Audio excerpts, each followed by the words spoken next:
এই বাড়িটা আমার, আমি কোনো লোন নেইনি, সব টাকা পরিশোধ করছি, এখন আমি নিশ্চিন্তে থাকবো, তাই তো? ও নো, এই ট্যাক্স আবার কি? আমি তো পুরো দাম দিয়েই দিয়েছি, তাহলে কেন প্রতি বছর আমাকে টাকা দিতে হবে?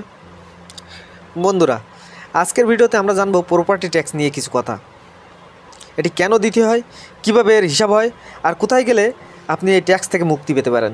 তাহলে চলুন ট্যাক্সের দুনিয়ায় ঢুকে পড়ি। প্রপার্টি ট্যাক্স সহজ ভাষায় বললে বাড়ির উপর বার্ষিক কর। আপনি যদি কোনো সম্পত্তির মালিক হন, তবে স্থানীয় সরকার বা পৌরসভা আপনাকে একটা নির্দিষ্ট পরিমাণ কর দিতে বলবে। এটা একবারের জন্য নয়, বরং প্রতি বছর এটি দিতে হয়। কিন্তু এই টাকা যায় কোথায়? সহজ কথা, আপনার শহর বা এলাকার উন্নয়নে। আপনার পাড়া মহল্লা রাস্তা ঠিক করা, স্কুল বানানো, পুলিশ ও ফায়ার সার্ভিস চালু রাখা, সব কিছুই এই ট্যাক্সের টাকায় চলে। আপনার বাড়ির উপর কত টাকা ট্যাক্স লাগবে সেটা ঠিক হয়। যদি আপনার বাড়ির দাম বেশি হয়, তবে ট্যাক্সও বেশি হবে। প্রত্যেক দেশ, শহর বা অঞ্চল ট্যাক্স হার আলাদা হতে পারে। কেউ নেয় 1%, কেউ 3%, আবার কিছু জায়গায় 0% হতে পারে। যেমন ধরুন, শহরের দুইজন ব্যক্তি, শফিক ও রফিক। শফিকের বাড়ির মূল্য 1 কোটি টাকা, আর রফিকের বাড়ির মূল্য 50 লক্ষ টাকা। যদি ট্যাক্সের হার 2% হয়, তাহলে শফিককে দিতে হবে 2 লক্ষ টাকা, আর রফিককে দিতে হবে 1 লক্ষ টাকা।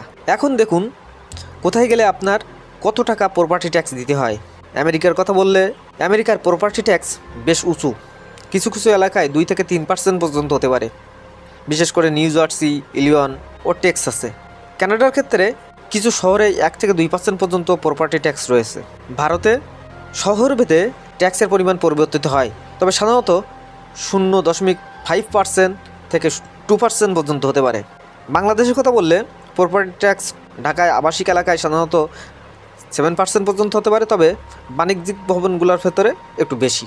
এবার বলি কিভাবে আপনি আপনার প্রপার্টি ট্যাক্স কমাতে পারবেন। 3টি কাজ করা যায়। 1 নম্বর, সঠিক মূল্যায়ন করে।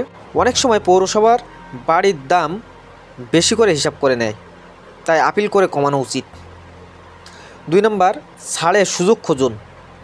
অনেক দেশে বয়স্ক নাগরিক, প্রতিবন্ধী বা কৃষকের জন্য কর ছাড় দেওয়া হয়। 3 নম্বর, কম ট্যাক্সের এলাকায় সম্পত্তি কিনুন। যদি সম্ভব হয় এমন জায়গায় বাড়ি কিনুন যেখানে ট্যাক্স রেট খুবই কম। বিশ্বাস করুন আর নাই করুন, কিছু দেশ আছে একদমই প্রপার্টি ট্যাক্স নেই, যেমন সৌদি আরব, কুয়েত, মালদ্বীপ, সংযুক্ত আরব আমিরাত। তাহলে যদি আপনি ট্যাক্স মুক্ত থাকতে চান, তাহলে এখানকার রিয়েল এস্টেট বিনিয়োগ করতে পারেন। প্রপার্টি ট্যাক্সের ভালো দিক হলো এটি শহরের উন্নয়নে সাহায্য করে, কিন্তু খারাপ দিক হলো বাড়ির মালিকদের জন্য আর্থিক চাপ তৈরি করে। তাই এটি নিয়ে বুদ্ধিমত্তার সঙ্গে পরিকল্পনা করা দরকার। আপনার কি মনে হয়, প্রপার্টি ট্যাক্স দরকারি নাকি এটা কমানো উচিত? কমেন্টে জানান।